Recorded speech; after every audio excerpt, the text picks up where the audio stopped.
What's going on, y'all? It's Smo Reviews here, back at it again with another video. This time bringing another ranked video. Felt like doing another history piece. You guys know how much I prioritize that in this channel. Just random videos going over battle rap history, all those good talking points that we like to bring up, just in bullshit discourse with our homies. And here today, I got the UFF Season 2 class ranked. This is the 2015 PG class in a way. This is the class including the T-Tops, the Brizzes, and the Chesses of the world. One of the better probably overall draft classes when in battle rap with the way talents develop, sometimes there's just whole eras where no guys are really in a specific class. Some guys just pop up one year. Like Twerk didn't really pop up in a class when he popped up. He just kind of popped up out of the blue. But when you talk about 2015, particularly this UFF class, it has a very strong identity, strong 8 members, similar to my other ranked list of the 2011 to 2012 PG classes. I'm taking the top 8 here. So if there's one guy that got it, I think Excel battled on UFF once, and then there's season 1, which included Danger and Ill Will, but I'm not counting that. So I took the 8 top members here from the UFF season 2 class, and I ranked them from worst to best, where their career is gone, and where I kind of look at them as all-time ranking. So it should just be some good discourse. My list is not the right list. It's just my list and my take on it. But without further ado, let's get right into the ranking. So starting out at number 8, we have Anubis. Decent battler, multiple PGs. He's battled Steams. I believe he battled XL as well. I mentioned XL earlier. So he battled XL on UFF, battled Brizz on UFF, bunch of different battles, bunch of different PGs, and just a guy that never really broke onto Smack's main roster. He still battles to this day. He's got battles versus the likes of battled JC, Off League, and actually a pretty good JC performance if you guys want to see that battle. He's battled M-City, a bunch of different St. Mike, bunch of different guys on the local league scale, but just not too much ever came to his career. Pretty decent pen, said some pretty dope shit, but at the end of the day, didn't have really any unique talents to really stick him out. Just base level battler that kind of was there, and that's why he's at number 8, bottom spot here in the rankings. And then to follow up with him is a battler that caused a little bit more traction, Snow. As for Snow, obviously, he might be known somewhat for a little bit of the wrong reasons.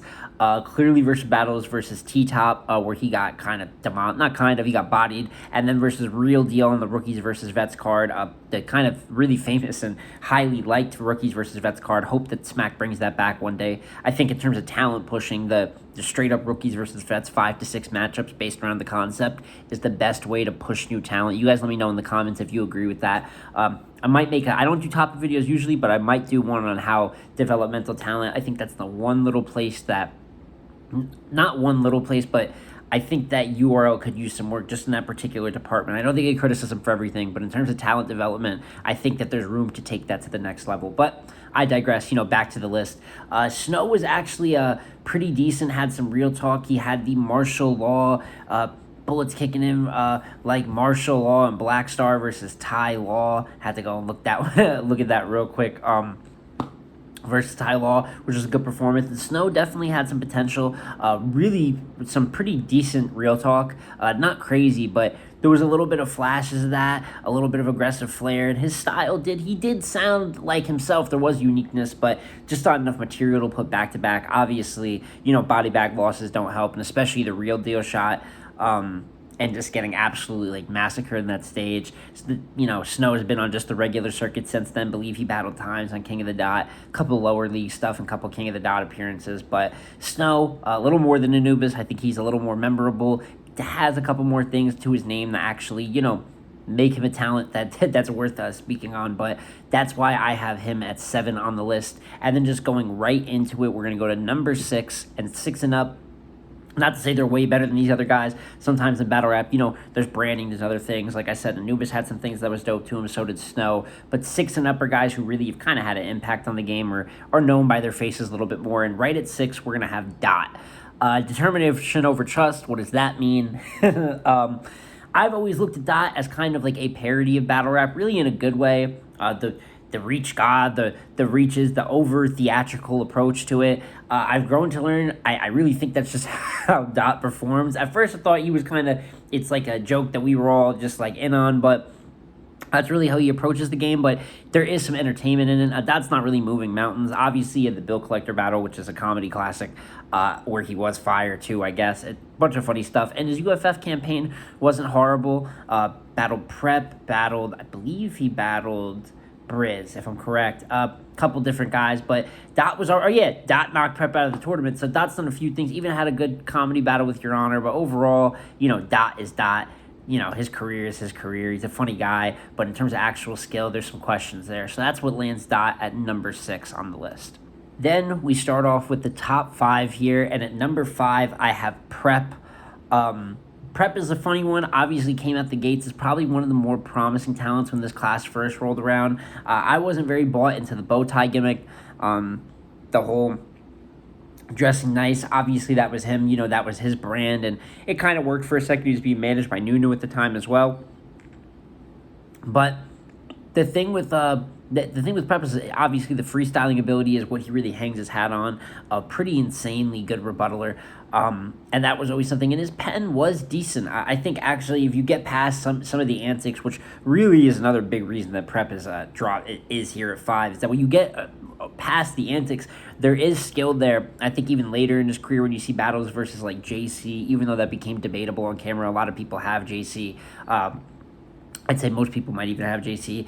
So battles like that and the Swave 7 battle, he had put together a couple good performances versus like comp that is, respected. The tourney win over Swave, like I said, and then the JC performance. I believe he also battled Chef Trez. That was a very good battle. So Prep had some highlights there. This is moving more towards a more skilled battler than maybe, someone with some more presence and a full variety skill set than what we've seen on the first 3 spots of this list. But he has taken his losses. Body bag loss to Chilla Jones. Lost pretty bad to John. I wouldn't say it's near to the Chilla Jones situation, but another clear loss. And then obviously losing in the tournament to KCJ. And shortly after that, his career was kind of looking on the up and up post that. And then, the digital schizophrenia situation. The 6 profiles, nothing to go over. We all know the story, but that's kind of derailed his career from a brand standpoint. Definitely has cost him a lot of opportunities, as it should. It was pretty weird.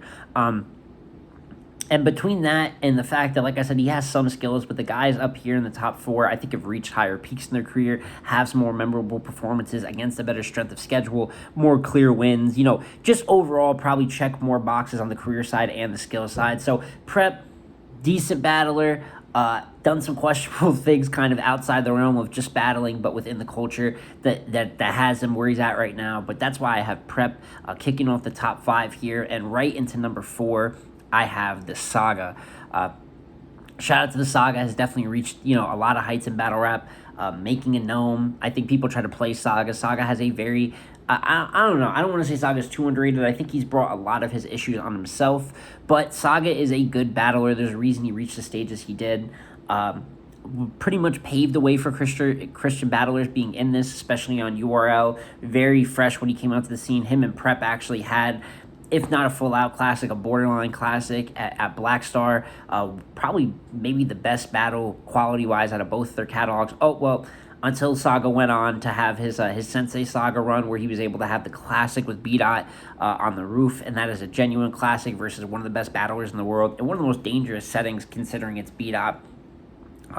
Performances like he had versus Shotgun Suge, which I actually think was a pretty decent performance. Chef Trez, I had him losing to Rum Nitty fairly clear, but he gave a very good showing then. And it all even made a gnome, so it was all going good for Saga until the Mike P situation at gnome. He had taken losses before. Chess obviously was a clear loss.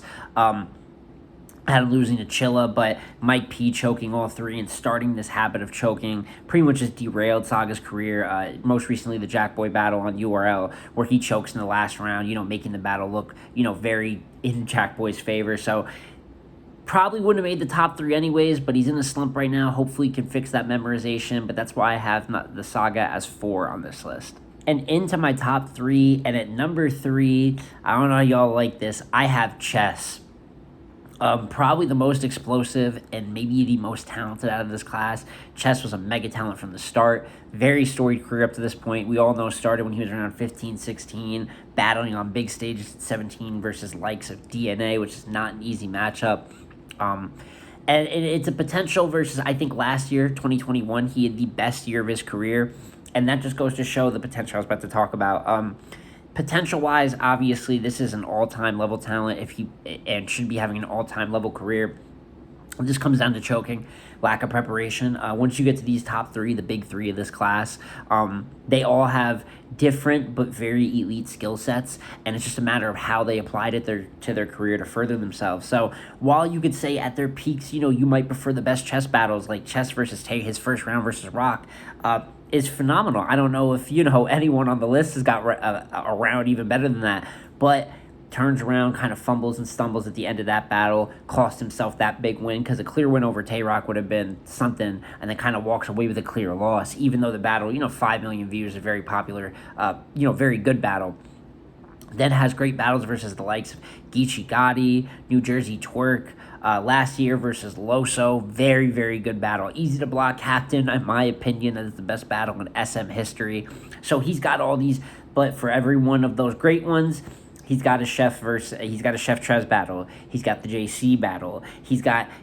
Cortez has beat him, 30'd him on multiple occasions, and we just haven't seen it. The B Magic battle, John, we could go on and on. And also a critique that I've always found for Chess, his performance rate versus top tiers. While maybe the individual performance is good, the lack of clear wins compared to some of his other top tier peers is, to me, has always been a little concerning. As far, my only clear win I have for him over another top tier is Arsenal.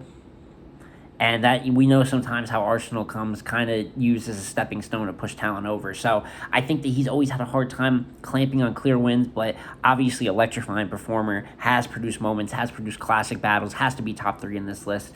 But inconsistencies and a lack of some of the clear wins compared to his peers is why I have him at 3. And then as for number 2, I have Brizz Rothstein. 2 Carolina guys, obviously top here, kind of reveals my number 1. But when it comes to Brizz, was on his way to being was a superstar talent, was on his way to having an all-time career of his own. And the only critique I really have for Brizz here is that he just stopped battling, and it limits his catalog compared to guys who have reached some more heights, more accolades, had more battles, more wars. And when it comes to Brizz, you have his runs versus the Ill Will. My Golden Years video covering his Ill Will, Arsenal, Pass, all the way up into a SM battle versus Calico, even though it didn't end up being that great. Battles versus Young Ill, Charlie Clips, body bag, signature moments. Brizz has it all, but obviously with the situation, he walked away from the game, and it just limits his catalog, and that's why I have TTop over him at number 1. Obviously, it kind of reveals if I have Brizz at 2 that I have top number 1 at the class. And I know it's rough for some just because TTop is in a slump at this exact moment. Body bag loss to Rock, having debatables and losses all over the place to the likes of Easy to Block Captain, Sharon. Not very good quality battles. The Swamp battle was a disaster. And, that's the current moment, but overall, in my opinion, one of the best anglers of all time. Obviously clear wins over the likes of the Big Ks. Clean Paper was another great clear win for him. Absolutely incredible battle versus Sue Surf. Just all over the place. Highlights versus Rum Nitty, his third versus Rum Nitty, the Tech 9 and the whole Walmart angle was fantastic. We could go on and on with accolades that we could list for all these guys, especially in this top 3. But I think he just showed a little bit more consistency. Obviously, I think that he probably has more clear losses than Brizz does. Brizz doesn't have that many clear losses himself. But when Brizz started out, obviously battles like Verb, somewhat Shotgun Shug, even though that became more debatable. I actually gave that battle to Brizz the more I watched it. But like I said, the Verb battle, for instance, the Tay-Rock battle, many consider developmental losses, but definitely, losses nonetheless. And even though T-Top's down bad right now, I just think he obviously has had the longer reigns in his career. I believe he's made more Gnomes and SMs. I could be a little inaccurate, but I'm pretty sure he is 1 or 2 over. And I think overall, even though he's taken some more body bag losses in recent, if it keeps going this way, I think T-Top could drop down the rank. After a certain point, how many losses are you going to take? The slump he's having right now is just any slump that a top tier could have. But if it gets to be an all-time, we're talking about a 2-year thing where we start really raising our eyebrows towards T-Top, that could drop him. But off the legacy that he's left right now, I can't just let recent transactions overlook a career that's probably more consistent and a little bit more complete than the 2 guys below him. So that's why I have T-Top as the best battler, the number 1 battler out of the UFF Season 2 class. And that, all in all, is my entire list. I like making these types of lists. Lets us go back. Like I said, we don't have really draft classes and battle rap, so maybe this will help us organize a little bit, specifically when guys got put on. But around this 2015 time was a great year for battle rap. Like I said, hope they bring back the rookies versus vets concept. They went to the one-off battles like Jay the Nightwing versus Suge and Anderson Burris versus Swave. I do not like just the setup of that. Give us one card, do a bunch of cards per year. You could do a rookies versus vets card. We could definitely knock off maybe a down to the wire and get a rookies versus vets card. I think the fans would be down for that. I know it's not that easy to book, but just a thought. But overall, let me know below. Like, subscribe, and comment down below if there's anything that you would change. I know there's some people that will probably put Brizz at 1. I know there's some people that will probably put Chess at 1. Maybe move around some of the middle of the list. I want to hear your guys' thoughts on 2015 and how you would rank this talent class. I feel like we talk about it all the time, but nobody ever really goes in the convo of, is all time, like, has Chess really been better? Is it just the peaks have been being better? Or even though T-Top's more consistent, did Brizz have enough of an impact to be over him? So just let me know down below. Love making this type of content, and as these events are picking up, I can't wait to be doing recap videos. I'm going to do something new for the recaps. You guys keep an eye out. I know the recaps, prediction recap. I always talk about how redundant that can be, but I have a new idea for the recap, so just wait until these next events come out, and I think you guys are going to like it. But it's been JSmo Reviews again, y'all, and I'm going to catch you on the next one. Peace.